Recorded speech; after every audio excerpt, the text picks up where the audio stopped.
Hello बच्चों, आज हम लोग nature and significant of management और प्रिंसिपल ऑफ मैनेजमेंट का रिवीजन करेंगे, जो कि 25 तारीख का जो बिजनेस का पेपर है उसके पॉइंट ऑफ व्यू से बहुत इंपॉर्टेंट है। तो देखो, हम लोग सबसे पहला चैप्टर स्टार्ट करते हैं, nature and significant of management. उसमें सबसे पहले पूछेगा कि मैनेजमेंट होता क्या है। देखो, मैनेजमेंट का मतलब होता है किसी भी काम को करने के लिए एक फंक्शन का सेट तैयार करना मैनेजमेंट होता है। जैसे मान लो कोई एक काम करना है आपको, एक वर्क है आपके लिए, मान लीजिए कोई टास्क है, इस टास्क को कंप्लीट करने के लिए बहुत सारे काम करेंगे आप। प्लानिंग करेंगे, कितने लोगों की रिक्वायरमेंट है उसको डायरेक्शन देंगे, फिर उसको कंट्रोलिंग करेंगे। यानी किसी भी वर्क को करने के लिए एक फंक्शन का सेट तैयार करना मैनेजमेंट होता है। ठीक है बेटा, यानी मैनेजमेंट देखो, it refers to the process of conducting set of function. ध्यान रखना, to get the work done in efficient and effective manner. Effective और एफिशिएंट काम करने के लिए एक फंक्शन का सेट बनाना मैनेजमेंट होता है। ठीक है, आपने इसमें दो वर्ड देखा है, एफिशिएंट एंड इफेक्टिव। तो देखो बेटा, इसमें एफिशिएंट और इफेक्टिव, मान लीजिए मैं एक एग्जांपल ले लेता हूं, एक राम है और एक श्याम है। राम और श्याम ने किसी एक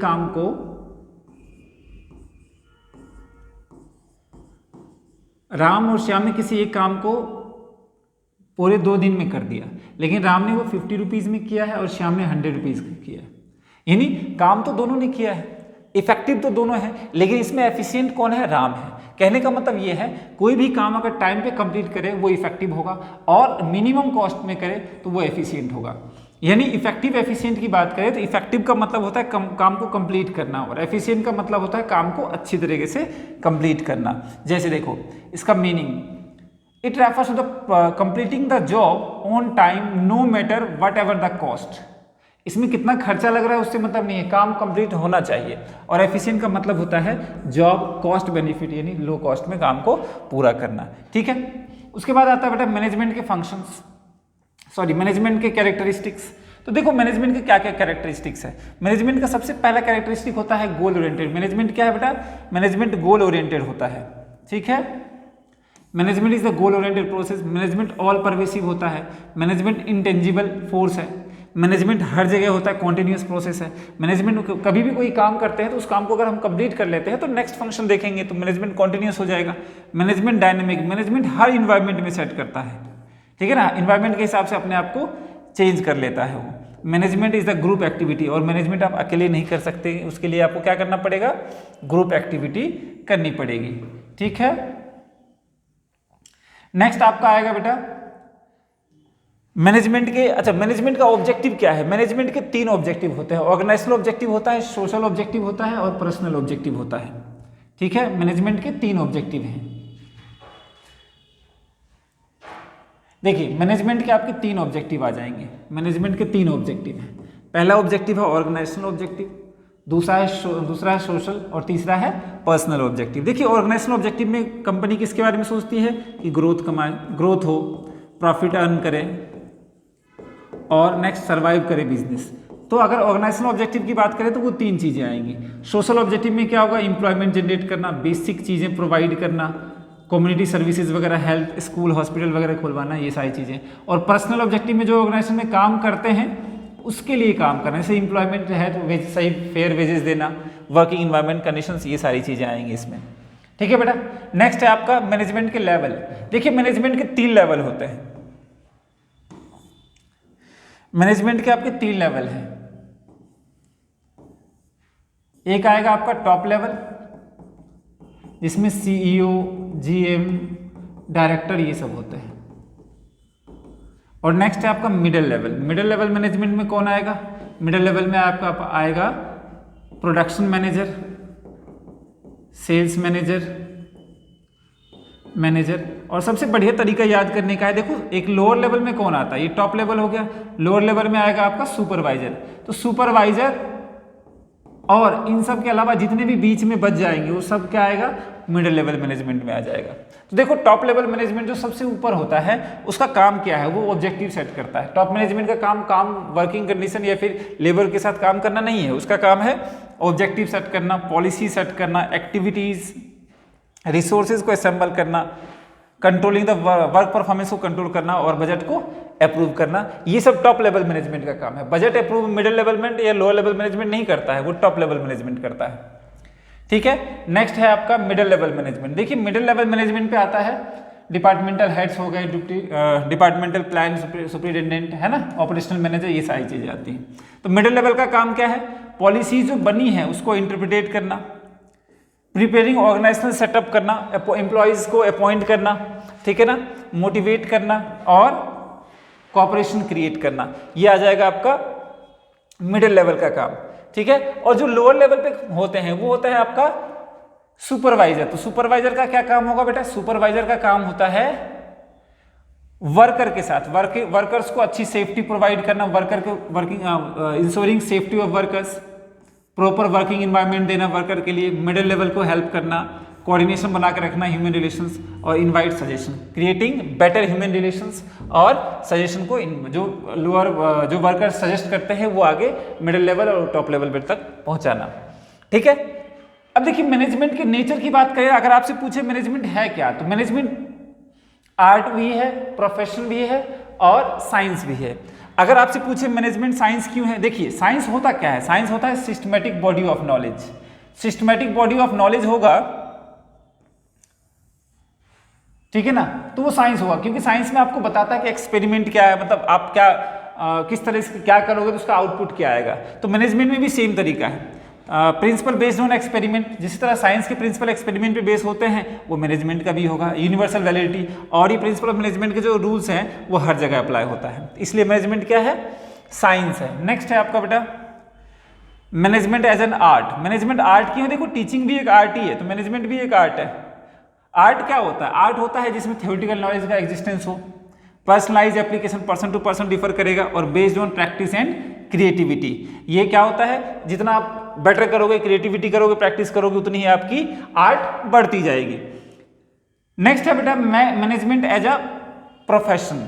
अगर आपसे पूछे मैनेजमेंट प्रोफेशन क्यों है, देखिए प्रोफेशन होता है कि उसमें आपको well defined body of knowledge चाहिए, उसमें आपको एक्सपर्टीज चाहिए आपको।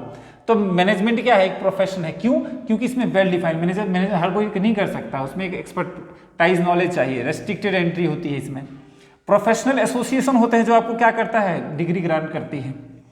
एथिकल कोड ऑफ कंडक्ट होता है और इसके कुछ रूल्स एंड रेगुलेशंस होते हैं। एथिकल कोड ऑफ कंडक्ट का मतलब होता है रूल्स एंड रेगुलेशंस, ठीक है ना। सर्विस मोटिव मेन होता है इसका, और फीस रेम्युनरेशन। मैनेजमेंट जब भी प्रोफेशन कोई चीज आती है तो उसको हम वेजेस नहीं देते, उसको हम फीस देते हैं, मतलब सर्विस की फीस देते हैं, ठीक है। नेक्स्ट आता है बेटा कोऑर्डिनेशन, लास्ट टॉपिक है इस चैप्टर का। देखिए कोऑर्डिनेशन का मतलब होता है तालमेल, इसको हिंदी में बोलते हैं तालमेल। तालमेल का मतलब एक साथ मिलके काम करना, ठीक है ना। तो क्या लिखोगे, coordination is the process through which harmony is established. Harmony का मतलब होता है एक साथ या एकजुटता, ठीक है ना, established among different activities of an organisation so that organisation objective can be successfully achieve. Organisation objective को अचीव करने के लिए एक हार्मोनी एस्टैब्लिश करना फंक्शंस का, वो हमारा कोऑर्डिनेशन होता है। देखिए कोऑर्डिनेशन से होता क्या है, कोऑर्डिनेशन एक ग्रुप एक्टिविटी, इसके नेचर देखिए, एक कोऑर्डिनेशन ग्रुप एक्टिविटी है, unity of action, coordination is the continuous process, coordination is all pervasive, coordination is responsible for all management, coordination is deliberate function, और coordination is the essence of management. हर management के लिए coordination बहुत जरूरी है। तो इसमें पूछेगा क्या, आपसे पूछ देगा कि कोऑर्डिनेशन के इंपॉर्टेंस क्या है, ठीक है ना। इसमें सबसे पहले पूछता है कि coordination is the essence of management, how. Coordination management के लिए क्यों जरूरी है, क्योंकि मैनेजमेंट के जितने भी फंक्शन हैं वहां पे हर जगह कोऑर्डिनेशन चाहिए। कोऑर्डिनेशन प्लानिंग में चाहिए, कोऑर्डिनेशन ऑर्गेनाइजिंग में चाहिए, स्टाफिंग में चाहिए, डायरेक्टिंग कंट्रोलिंग में चाहिए। तो अगर आपसे पूछ दे coordination is the essence of management, essence of management, तो आप बताओगे कोऑर्डिनेशन मैनेजमेंट की में जरूरत इसलिए है क्योंकि जब हम प्लानिंग करेंगे तो वहाँ पे प्लानिंग पे भी सबका कंसेंट चाहिए, ऑर्गेनाइजिंग करेंगे तो वहाँ पे भी सबका साथ चाहिए। तो ये है। और लास्ट टॉपिक है इसमें आपका इंपॉर्टेंस ऑफ कोऑर्डिनेशन पूछ सकता है बेटा। इंपॉर्टेंस ऑफ कोऑर्डिनेशन, कोऑर्डिनेशन से क्या इफेक्ट होगा, तो आप क्या बताओगे, कोऑर्डिनेशन की कुछ ना कुछ तो इंपॉर्टेंस होंगे। तो मैं यहां पे लिख देता हूं importance of coordination, importance of coordination,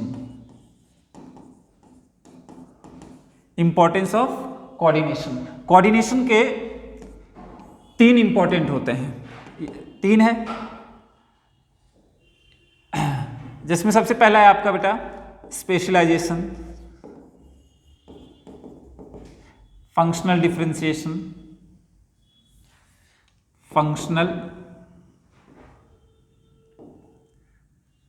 functional differentiation आ जाएगा, ठीक है, functional differentiation.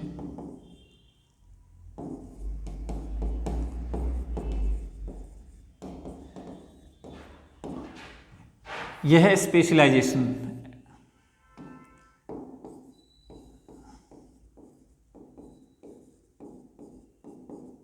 Functional differentiation and growth, coordination के ये 3 इंपॉर्टेंट, ठीक है बेटा। तो ये लास्ट टॉपिक था। नेक्स्ट टॉपिक हमारा आता है, next chapter principle of management. देखिए प्रिंसिपल का मतलब ही होता है कि एक गाइडलाइंस।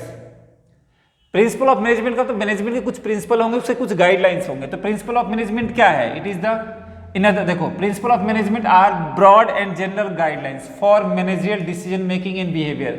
मैनेजर किस तरह से बिहेव करता है, किस तरह से डिसीजन लेगा, उसका एक गाइडलाइंस है प्रिंसिपल ऑफ मैनेजमेंट, ठीक है ना। तो अगर प्रिंसिपल ऑफ मैनेजमेंट कैरेक्टरिस्टिक्स बोलोगे तो क्या होगा? प्रिंसिपल ऑफ मैनेजमेंट एक जनरल गाइडलाइंस है, form by the practice in experiment पे फॉर्म होता है, कंटीजेंट, फ्लेक्सिबल होता है, यूनिवर्सल एप्लीकेबिलिटी होती है, established causes and effective relations. Causes and effective relation का मतलब होता है प्रिंसिपल ऑफ मैनेजमेंट बताता है कि आप कोई चीज अप्लाई करते हैं तो उसका इफेक्ट क्या होगा, ठीक है।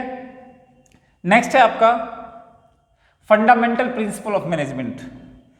देखिए फंडामेंटल प्रिंसिपल ऑफ मैनेजमेंट में सबसे पहले टेलर के फ्यूल के प्रिंसिपल्स हम लोग पढ़ेंगे।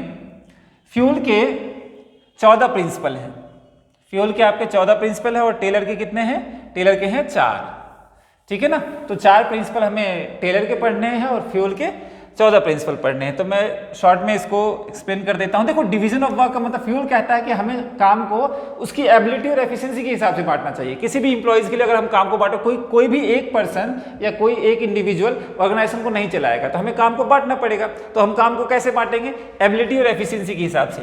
तो डिवीजन ऑफ वर्क का मतलब होता है, फ्यूल कहता है कि work should be divided in different parts and each individual should be assigned only one part of the work according to his ability and taste or rather than giving whole work to one person। एक person को काम ना देके हमें क्या करना पड़ेगा? उसकी एबिलिटी एफिशिएंसी के हिसाब से काम को बांटना पड़ेगा, ठीक है।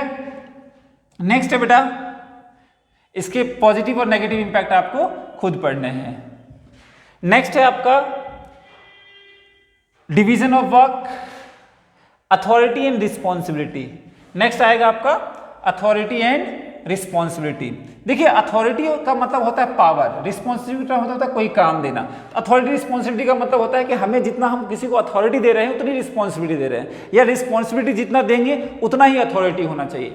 ये नहीं कि हमने रिस्पॉन्सिबिलिटी ज़्यादा दे दी, पावर कम दिया तो डिसीजन नहीं ले पाएगा, या हमने अथॉरिटी ज़्यादा दे दी, रिस्पॉन्सिबिलिटी कम दी तो मिसयूज करेगा वो पावर का, ठीक है। तो इसलिए देखा पुलिस वाले को जब भी बंदूकें दी जाती है तो उनकी रिस्पॉन्सिबिलिटी कि कहाँ चलाना, ठीक है ना। या मान लो कोई रिस्पॉन्सिबिलिटी दिया है तो पावर भी दिया होगा कि आपको एनकाउंटर करना है तो आपके पास बंदूक भी होगी तो पावर भी होगा। तो फ्यूल यही कहता है कि अथॉरिटी और रिस्पॉन्सिबिलिटी क्या होना चाहिए?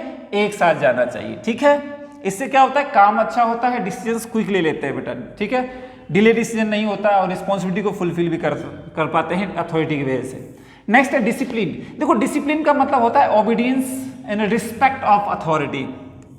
इसमें रिवॉर्ड और पनिशमेंट दोनों चीजें आती हैं। यानी मान लो मैंने किसी वर्कर को बोला कि आप पर्टिकुलर कोई काम को कीजिए और आपको रिवॉर्ड दिया जाएगा, और उस वर्कर ने काम अच्छी तरह से किया, तो मेरी रिस्पॉन्सिबिलिटी, मेरे डिसिप्लिन ये कहता है कि मुझे उसको रिवॉर्ड देना चाहिए, और मैंने उस काम को किया है, मैंने उसको रिवॉर्ड दिया है। इसका मतलब मैंने अपना डिसिप्लिन जो फॉलो किया, जो मेरे वादे थे मैंने कंप्लीट किए हैं। तो डिसिप्लिन का मतलब होता है obedience and respect of authority, established rules, ठीक है, तो रूल्स फॉलो करना। नेक्स्ट है आपका यूनिटी ऑफ कमांड। देखिए यूनिटी ऑफ कमांड का मतलब होता है कि ऊपर से कमांड देने वाला क्या होना चाहिए? एक ही होना चाहिए। कमांड देने वाला एक ही होना चाहिए। कमांड जब एक ही देगा तो क्या होगा? गलतियां नहीं होंगी, ठीक है ना। जैसे मान लो एक सुपीरियर, एक सबऑर्डिनेट है, वो काम कर रहा है और बहुत सारे सुपीरियर आके उसको गाइड कर रहे हैं, तो वो काम वो परफॉर्म अच्छी तरह से नहीं कर पाएगा। तो फ्यूल कहता है कि यूनिटी ऑफ कमांड में कि हम हर सुपीरियर, हर सबऑर्डिनेट का एक ही इंस्ट्रक्शन देने वाला होना चाहिए। यानी according to this principle an employees should receive order and instruction from one and only one boss और सुपीरियर। ठीक है, इससे क्या होगा, डुअल सबऑर्डिनेशन नहीं होगा, परफॉर्मेंस उसका अच्छा होगा। ठीक है बेटा। नेक्स्ट आपका आता है unity of direction.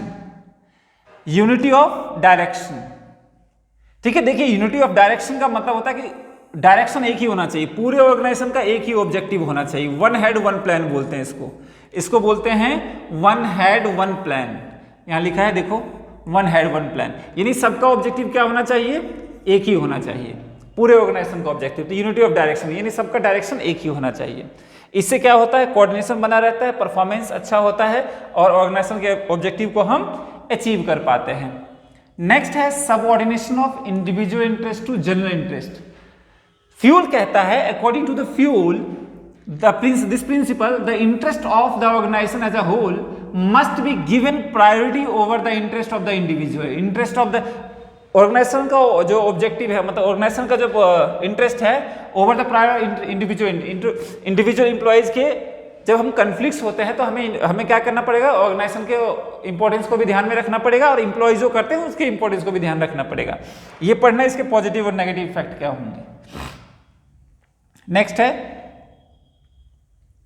Remuneration of the employees. Remuneration of the employees का मतलब फ्यूल कहता है कि कोई भी इंप्लॉइज काम कर रहा है तो उसको फेयर रेम्युनरेशन होना चाहिए और कंपनी की पेइंग कैपेसिटी के हिसाब से भी होना चाहिए। ये नहीं कि आपकी पेइंग कैपेसिटी नहीं है। अब मान लीजिए कोई दुकानदार छोटा मोटा जनरल स्टोर है, वो कोई सीए तो अपॉइंट कर नहीं सकता, हाँ उसका कोई काम करवाना है तो बाहर से करवा सकता है वो। तो यानी फेयर रेम्युनरेशन होना चाहिए और पेइंग कैपेसिटी के हिसाब से, पेइंग कैपेसिटी से बियॉन्ड पेइंग कैपेसिटी नहीं होना चाहिए। तो रेम्युनरेशन ऑफ द एम्प्लॉइज कितना होना चाहिए, फेयर रेम्युनरेशन, ताकि वो अपनी मिनिमम स्टैंडर्ड ऑफ लिविंग को मेंटेन कर सके। ठीक है बेटा। नेक्स्ट है आपका सेंट्रलाइजेशन एंड डिसेंट्रलाइजेशन। सेंट्रलाइजेशन का मतलब होता है पावर को अपने पास रखना। मान लीजिए डायरेक्टर है, कुछ पावर ये अपने पास रखेगा, वो सेंट्रलाइजेशन होगा, और कुछ पावर वो क्या करेगा, सबऑर्डिनेट में बांट देगा। मैनेजर को, प्रोडक्शन मैनेजर को बांट दिया, ठीक है ना, सेल्स मैनेजर को कुछ पावर को बांट दिया। तो जो पावर को बांटेंगे वो डिसेंट्रलाइजेशन होता है। देखो, the concentration of decision making authority by top management is called centralisation. Other hand if the decision making authority share with the lower level it is called decentralisation. जब पावर को हम दूसरों के सामने साथ बांटते हैं तो वो डिसेंट्रलाइजेशन होता है, और जब हम पावर अपने पास रखते हैं तो वो सेंट्रलाइजेशन होता है। किसी भी ऑर्गेनाइजेशन को चलाने के लिए दोनों बहुत जरूरी है। अब सारी चीजें अगर बांट दीजिएगा तो मिसयूज भी करने लग जाएगा वो। ठीक है एम्प्लॉइज। नेक्स्ट है बेटा आपका स्केलर चेन। स्केलर चेन का मतलब होता है कोई भी line, structure line of authority कहां से आना चाहिए, ऊपर से नीचे। मान लीजिए मैनेजर है, टॉप लेवल मिडिल लेवल को बोलेगा मिडिल लेवल, लोअर को बोलेगा लोअर लेवल, किसको बोलेगा, सुपरवाइजर को। तो ये स्केलर चेन में आ जाएगा। नेक्स्ट है ऑर्डर। ऑर्डर का मतलब होता है a place for everything and everything its place. Organisation में हर चीज की एक जगह होनी चाहिए और हर चीज अपनी जगह पे होनी चाहिए, चाहे वो लेबर हो या मटेरियल हो। आपने स्टोर रूम में रॉ मटेरियल बुक्स रखी हुई हैं और लाइब्रेरी में रॉ मटेरियल रखा हुआ है, इसका मतलब प्रॉपर ऑर्डर नहीं है। और ये तो मटेरियल का हो गया।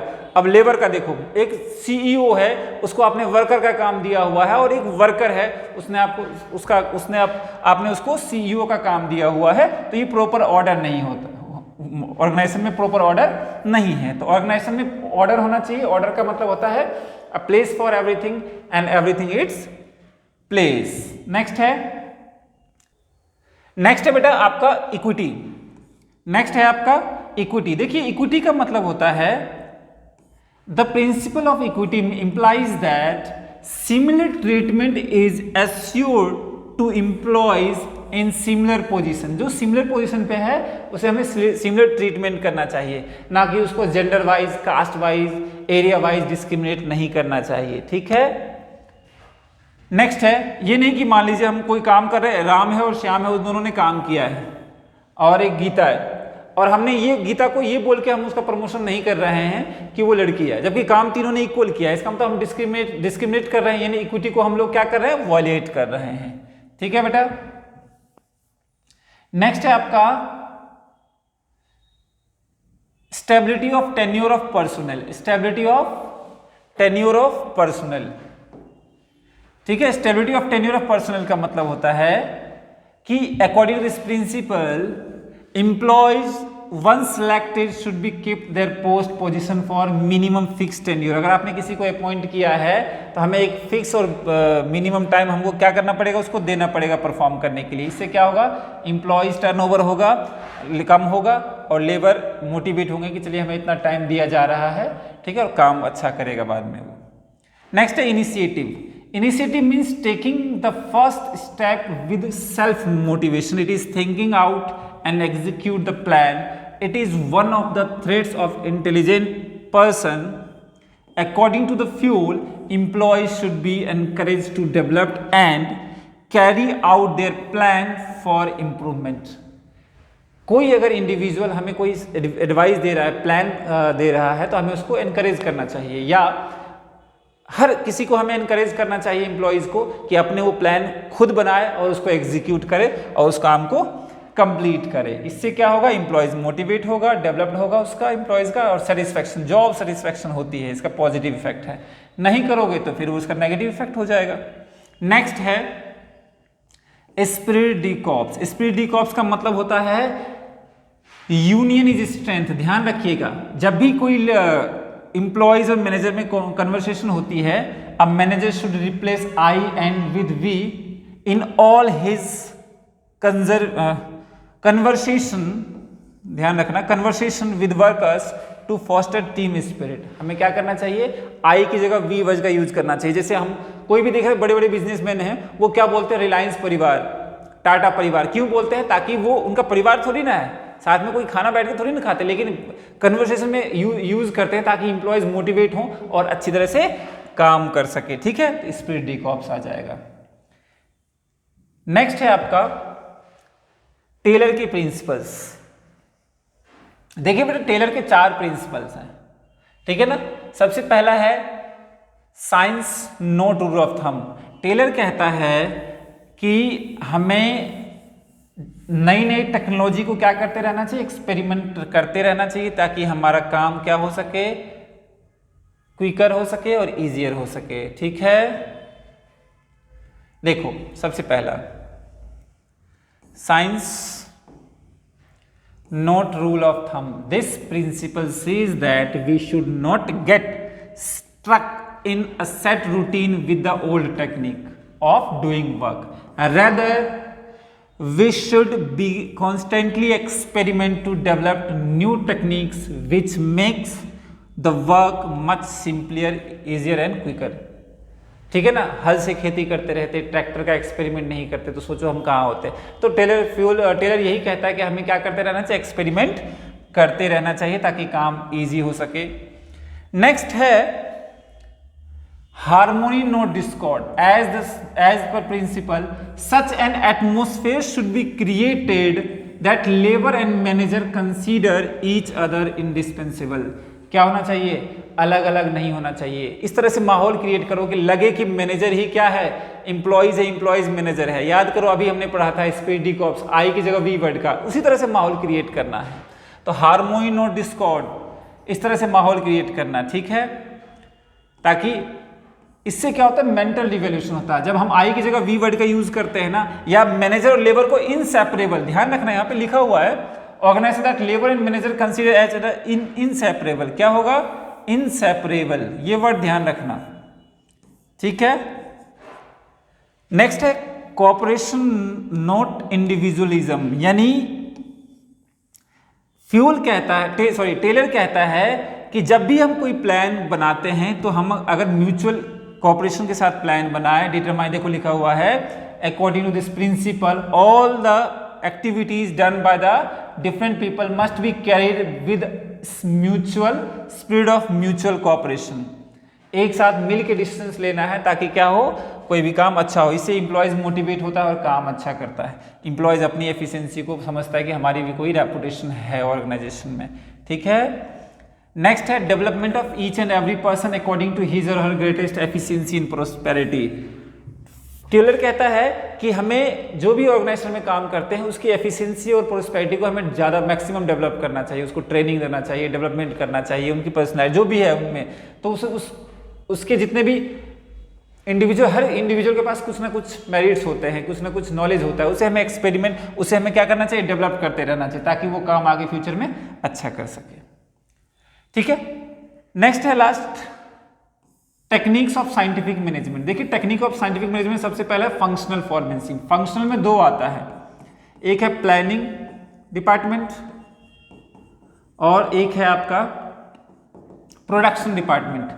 जो प्लानिंग डिपार्टमेंट में आता है वो सिर्फ क्या होता है, क्लर्क होते हैं, ध्यान रखना, और क्लर्क। और जो प्रोडक्शन डिपार्टमेंट में वो होगा क्या होगा, बॉस। ठीक है ना, यानी प्लानिंग डिपार्टमेंट में क्या क्या होंगे, क्लर्क होंगे। तो कौन कौन से क्लर्क, रूट क्लर्क जो रास्ता बताता है, इंस्ट्रक्शन कार्ड क्लर्क जो इंस्ट्रक्शन देता है, टाइम कॉस्ट क्लर्क, डिसिप्लिन, ठीक है ना, टाइम कॉस्ट क्लर्क बताता है कितना टाइम कितना खर्चा लगेगा, डिसिप्लिन ऑफिसर, ये सब। मैंने बोला प्रोडक्शन में क्या होगा, boss, gang boss, speed boss, किस स्पीड में काम कर रहा है, रिपेयर बॉस, मशीन चेक करता है, और इंस्पेक्टर जो इंस्पेक्ट करता, चेक करता रहता है कि क्वालिटी काम सही हो रहा है या नहीं हो रहा है। नेक्स्ट है standardisation, division of work, sorry standardisation and simplification. Standardisation का मतलब होता है स्टैंडर्ड मटेरियल यूज करना, मशीन यूज करना। सिंप्लीफिकेशन का मतलब होता है उसमें ज़्यादा मॉडिफाइड नहीं करना चाहिए। आज देख लो, आज 50-60 साल हो गए पार्ले जी में कोई सिंप्लीफिकेशन मेथड यूज कर रहा है, उसमें कोई मॉडिफिकेशन नहीं है, जो टेस्ट वो था और आज भी वही टेस्ट है। साइंटिफिक स्टडी ऑफ वर्क, ठीक है ना, साइंटिफिक स्टडी ऑफ वर्क में 3 आते हैं, ये पूछेगा, ध्यान रखना। साइंटिफिक स्टडी में आएगा आपका method study, motion study, time study, fatigue study. Method study कौन सी मेथड यूज कर रहे हैं, मोशन कितना टाइम में लग रहा है, किस स्पीड से काम कर रहा है, टाइम किसी पर्टिकुलर टाइम को करने में कितना टाइम लगेगा, काम को करने में कितना टाइम लगेगा। फटीग स्टडी का मतलब होता है थकान अध्ययन, कितने इंटरवल के बाद हमें किसी भी वर्कर्स को ब्रेक देना चाहिए ताकि वो काम को अच्छी तरीके से कर सके ब्रेक लेने के बाद। और लास्ट है आपका differential piece wage rate system. ये एफिशिएंट और इनएफिशिएंट वर्कर को क्लासिफाई करने के लिए किया गया। जैसे मान लीजिए कोई काम नहीं कर रहा है तो उसको उस हिसाब से सैलरी मिलेगी, जो बहुत अच्छा काम कर रहा है उसको ज़्यादा सैलरी मिलेगी। यानी this concept was introduced by the Taylor, FW Taylor, in order to attract highly efficient workers. Difference piece wage rate system is method of wages payment in different efficient and inefficient. ठीक है बेटा, तो ये topic है। और last आपका इसका difference है जो आपको खुद करेंगे कि आपका जो टेलर और फ्यूल में डिफरेंस है। टेलर में क्या डिफरेंस है, टेलर देखिए किसके लिए काम करता है, प्रोडक्शन के लिए, ये हायर लेवल के लिए होता है। ठीक है ना, ये यूनिटी ऑफ कमांड टेलर में नहीं होता, इसमें अप्लाई होता है। ये यूनिवर्सल एप्लीकेबल होता है, ये स्पेशल के केस में अप्लाई होता है। टेलर जो फ्यूल का एक्सपीरियंस से बना है और ये साइंटिफिक बना है। ठीक है बेटा, तो ये टॉपिक्स हैं, या इसका आप रिविजन कीजिए। कल हम लोग बिजनेस इन्वायरमेंट और प्लानिंग का वीडियो आप लोगों के लिए लाएंगे। ठीक है, तो धीरे धीरे करके 20 तक मैं आप लोगों के लिए सारी वीडियोस ला दूंगा। 20 तक आप सारा रिवीजन कर लेंगे और 21 से हम लोग सैंपल पेपर करेंगे। Thank you.